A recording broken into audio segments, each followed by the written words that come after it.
Welcome dear students. तो आज हमारा तीसरा लेक्चर है इस लेक्चर सीरीज़ का, जिसमें हम 10th क्लास के मैथमेटिक्स के बारे में पढ़ रहे हैं और उसका पहले चैप्टर के रिलेटेड हमने एक दो लेक्चर्स पढ़े। अभी हमने कोई क्वेश्चंस नहीं किए, अभी हम बस कंसेप्ट्स को ब्रश अप कर रहे हैं ताकि आपको सब चीज़ें फिर आसानी से आए। मैं आपको क्वेश्चंस दूं, आप वो आराम से कर पाओ। ठीक है, हम इस चैप्टर में थोड़े एग्जाम्पल्स भी करेंगे, इस लेक्चर में थोड़े एग्जाम्पल्स भी करेंगे ताकि जब आप उसके एक्सरसाइज पे जाओगे ना, आप फटाफट वो क्वेश्चंस कर पाओ।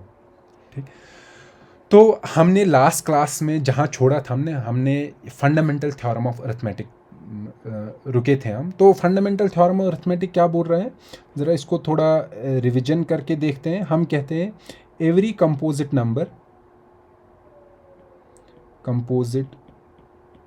Number can B uniquely expressed as product of its primes raised to power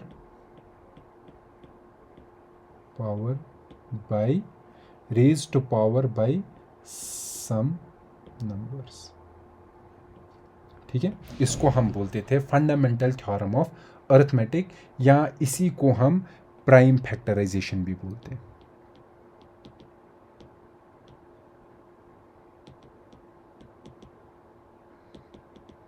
uniquely का तो आपको समझ में आया होगा। यूनिकली मतलब कोई और दूसरा तरीका फिर नहीं मिलेगा। एक तरीके का फैक्टराइजेशन निकालना ना आपने, तो दूसरे तरीके का प्राइम फैक्टराइजेशन नहीं मिलेगा। ठीक है, सबसे पहले इसकी एक एप्लीकेशन देखते हैं। इस फंडामेंटल थ्योरम की एप्लीकेशन में आपको एक क्वेश्चन देता हूँ। लेट्स सपोज एक क्वेश्चन है आपके पास, क्या आपके पास एक नंबर है 4 रेज पावर k। ठीक है, ये एक नंबर है k, कोई भी है। लेट्स सपोज k 1 भी हो सकता है, 2 भी हो सकता है। ज़रा अगर 1 होगा तो ये नंबर कौन सा होगा, 4। अगर k का वैल्यू 2 है, ये नंबर कौन सा होगा, 16। अगर 3 होगा, 16 मल्टीप्लाइड बाई 4 होगा। ठीक है, ऐसे ही कुछ भी नंबर आ सकता है ना k के वैल्यू पे। देखिए, k का वैल्यू 1 है तो 4 होगा, k का वैल्यू 2 है तो 16 होगा, k का वैल्यू 3 है तो क्या होगा, 4 16 इंटू 32 64 होगा। ठीक है, वैसे ही 4 होगा तो शायद 64 क्रॉस 64 वो होगा हमारा 1024096, शायद ऐसे ही होगा। तो ऐसे ही कुछ भी होगा, डिपेंडिंग अपॉन दिस के, इस नंबर का कोई वैल्यू होगा। अगर आपको क्वेश्चन दिया गया है कि 4 रेज पावर के एक नंबर है, आप बताओ कि whether this number ends with 0 for any value of k। क्या मतलब, ये जो नंबर है हमारे पास, क्या ये नंबर के एंड में 0 आएगा, क्या इस नंबर के एंड में 0 आएगा। ठीक है, किसी k के वैल्यू पे। मतलब अगर k का वैल्यू मैंने 1 दिया तो वैल्यू कौन सा आया, नंबर क्या आया, 4। क्या ये 4 एंड हो रहा है 0 पे, नहीं। अगर 2 देंगे तो क्या नंबर आया, 16। क्या ये एंड हो रहा है 0 पे, नहीं। अगर 3 दिया क्या आया, 64। क्या ये एंड हो रहा है 0 पे, नहीं। अगर 4 दिया क्या आया वैल्यू, 4096। क्या ये एंड हो रहा है 0 पे, नहीं। ऐसे ही हमें देखना है क्या कोई k का वैल्यू होगा जिससे ये 4 रेज पावर k का जो वैल्यू बनेगा वो बनना चाहिए ऐसा जिससे लास्ट में 0 होगा। क्या होगा k का कोई वैल्यू। देखिए, अगर आपके पास फंडामेंटल थ्योरम ऑफ अरिथमेटिक नहीं ना होगी, आप क्या करोगे, k का वैल्यू 1 दोगे, फिर 2 दोगे, 3 दोगे, सारे नंबर्स को चेक करोगे। ठीक है, कितने नंबर्स को चेक करोगे, इन्फिनाइट नंबर्स। वो कर सकते हो, वो तो पॉसिबल नहीं है। ठीक है, तो अब मैं इस क्वेश्चन का आंसर कैसे करूं, मैं दिखाता हूं आपको इस क्वेश्चन का आंसर कैसे हम बता सकते हैं। मैं नहीं, मतलब फंडामेंटल थ्योरम से हम देखेंगे। देखिए, हम इसका सॉल्यूशन सोचेंगे।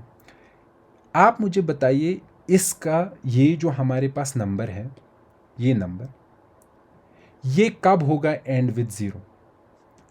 अगर ये एंड विद 0 हुआ ना, मतलब इस नंबर का वैल्यू जो आ गया, अगर इसके लास्ट में 0 होगा तो उस नंबर को आइदर नहीं, उसको 2 भी डिवाइड करेगा और उसको 5 भी डिवाइड करेगा। ये तो हमें पता ही है। 2 भी डिवाइड करेगा और क्या करेगा 5, मतलब 5 तो ज़रूरी डिवाइड करेगा अगर लास्ट में क्या होगा 0। क्यों? देखो 10 है, इसको भी 5 डिवाइड करता है, 20 है, उसको भी 5 डिवाइड करता है। जिस नंबर के लास्ट में 0 है ना, उसका फैक्टर ज़रूरी 5 होता है। जब फैक्टर 5 होता है तो इसका मतलब 5 उसको क्या करेगा डिवाइड। तो अब आपको क्या समझ आया? आपको समझ आया ये जो नंबर है 4 रेज़ पावर के, अगर इसके एंड में क्या होगा 0, then 5 will be its factor होगा ना। और 5 क्या है इसका प्राइम फैक्टर है ना। तो मतलब अगर मैं इस नंबर को अब क्या करूं प्राइम फैक्टराइजेशन, क्या करूं प्राइम फैक्टराइजेशन,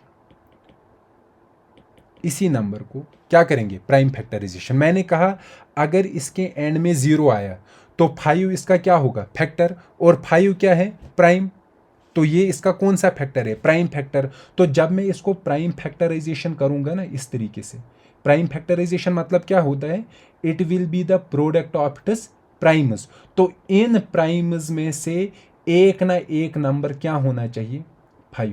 अगर वो एक नंबर 5 आ गया, ठीक है, तो इसका मतलब इस नंबर के एंड में 0 होगा ही होगा।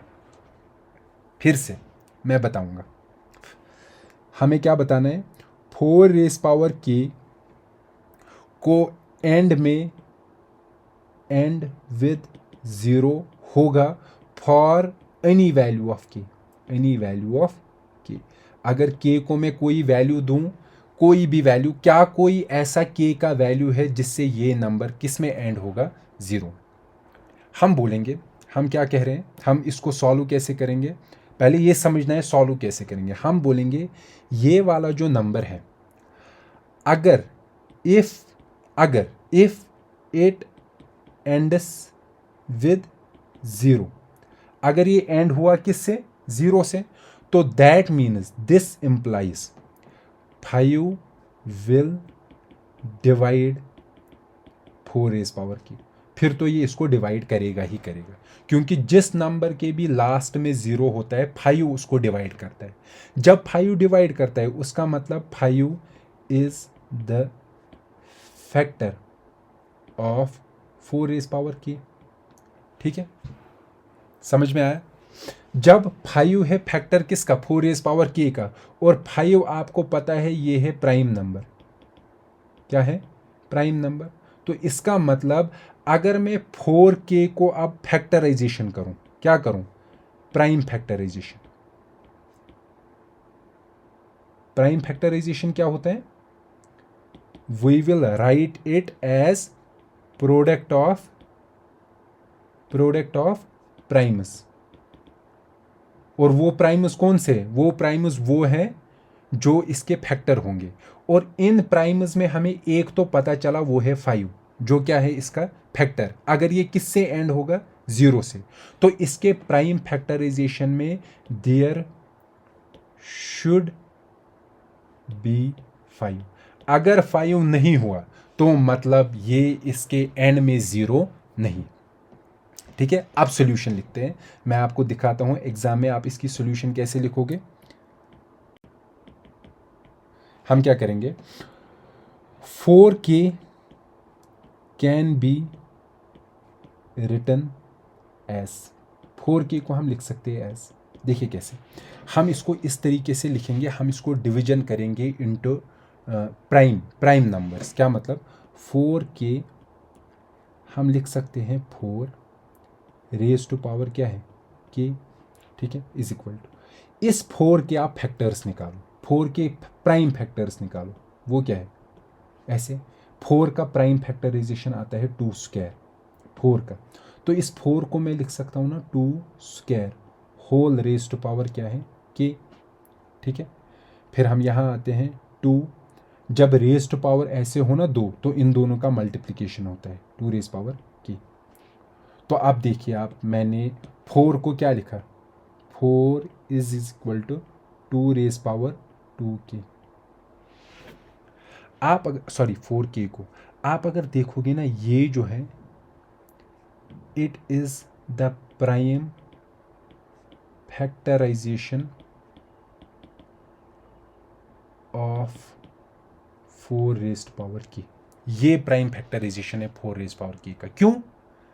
क्योंकि आपने अभी देखा फंडामेंटल थ्योरम क्या बोलता है, जो हमारे पास फंडामेंटल थ्योरम है वो क्या बोलता है, every composite number can be uniquely expressed as product of its primes. देखो, ये नंबर था, हमने इसे एक्सप्रेस किया एज, ये है ना प्राइम, 2 है प्राइम, अब इसके साथ कोई प्रोडक्ट नहीं है, वो हम छोड़ देते हैं, as product of its primes raised to power by some number.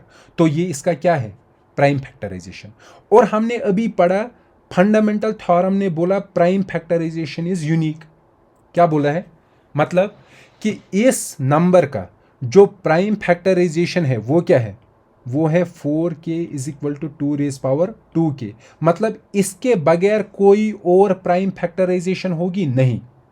This is the only factorisation. Fundamental theorem बोलता है कि एक नंबर का प्राइम फैक्टराइजेशन सिर्फ एक होता है, दूसरा नहीं होता है। तो इसका मतलब जब दूसरा नहीं है तो इसका कोई फैक्टराइजेशन होगा ऐसा जिसमें 5 भी होगा, क्योंकि 5 भी प्राइम है ना, ठीक है, नहीं ना होगा, क्योंकि इसका फैक्टराइजेशन यही निकला।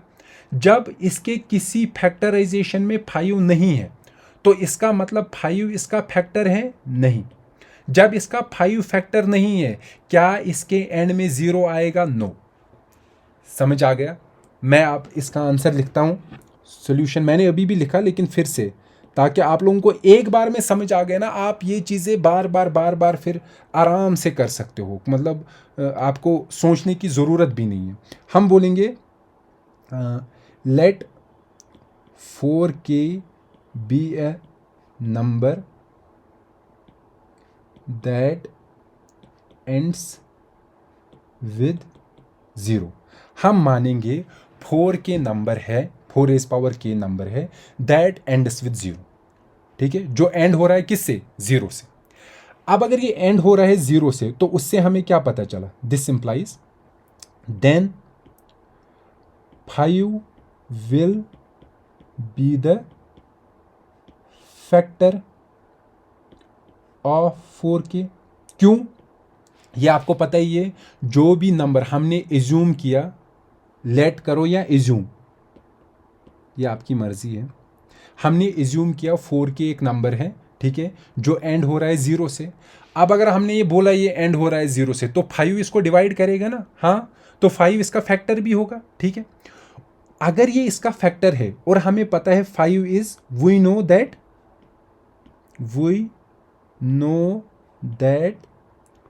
5 इज ए प्राइम नंबर, ठीक है। जब ये प्राइम नंबर है, 5 क्या है, प्राइम नंबर।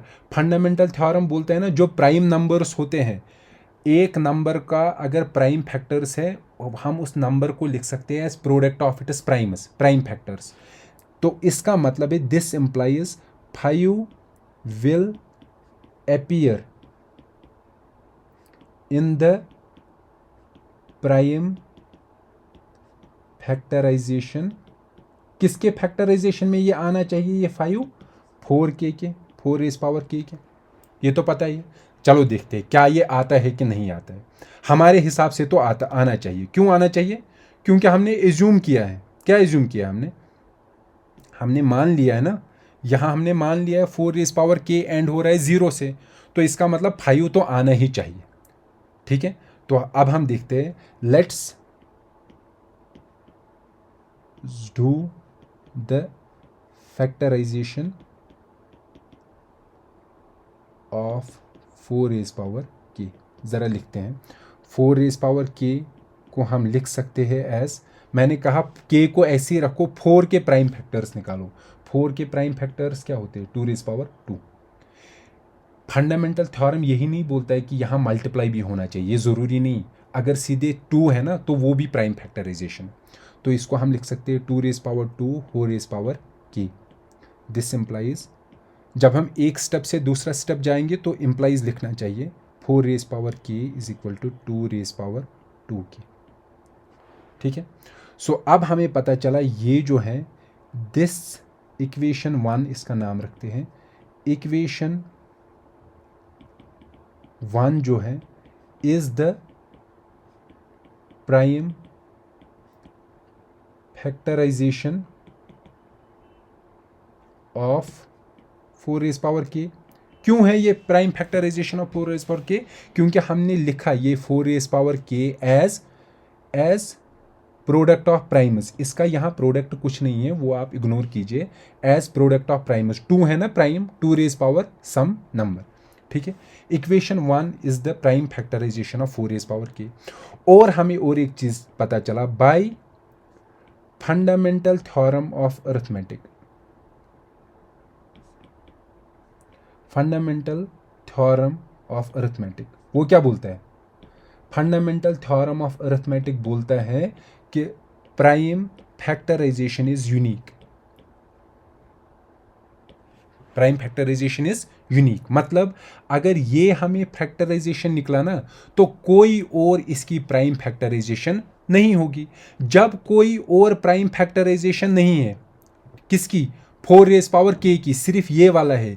इस फैक्टराइजेशन में 5 आया कहीं नहीं।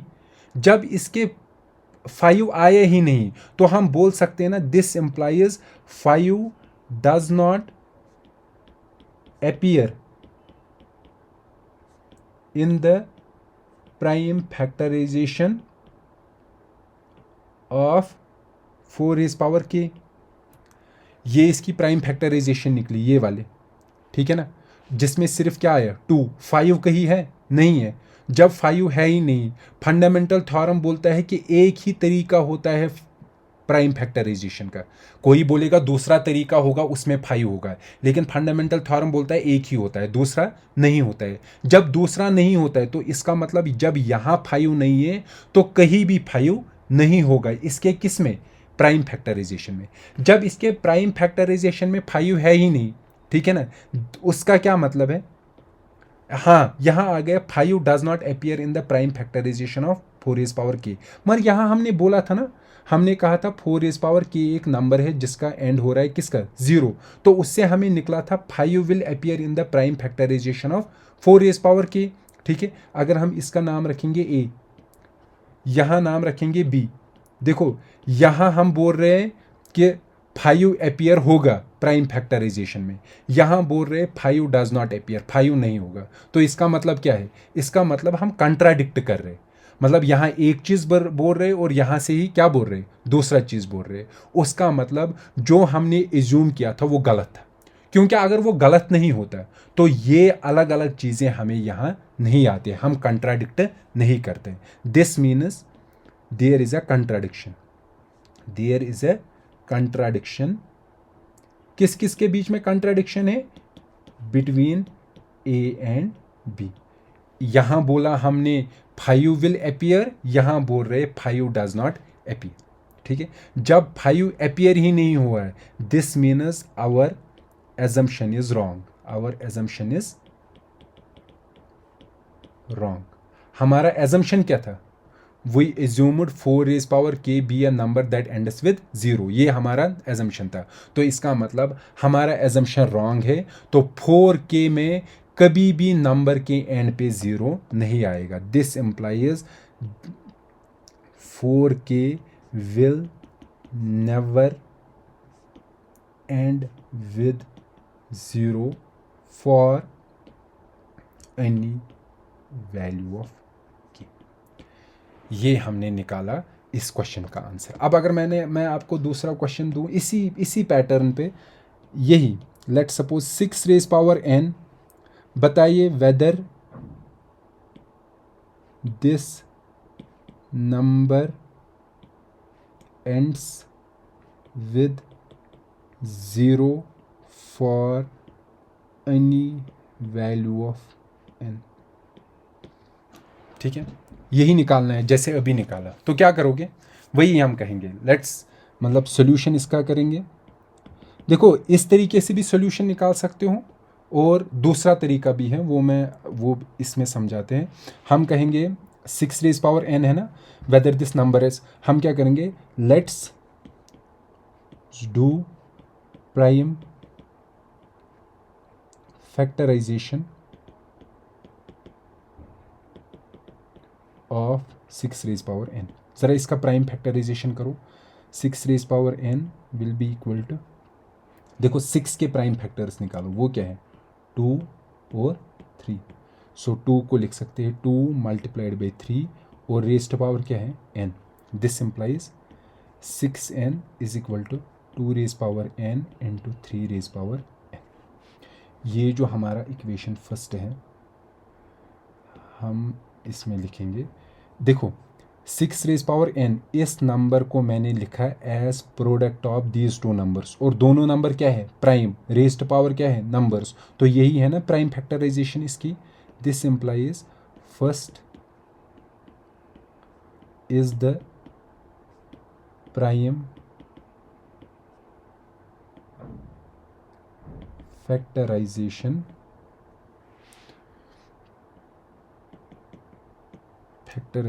ऑफ, किसका प्राइम फैक्टराइजेशन है ये, ऑफ 6 रेज पावर n। ठीक है, बाय हमें पता है, बाय फंडामेंटल थ्योरम,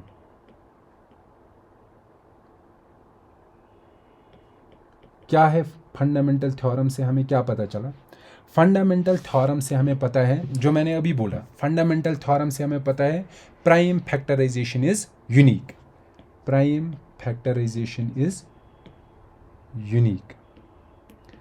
अब जब प्राइम फैक्टराइजेशन यूनिक है, 5 भी तो आप लोगों को पता है ना, 5 क्या है, 5 is also a prime number, और वो इसके प्राइम फैक्टराइजेशन में नहीं आया। जब वो इसके प्राइम फैक्टराइजेशन में नहीं आया तो इसका मतलब 5 इसका फैक्टर हो सकता है, नहीं हो सकता है। This implies 5 does not appear in the factorization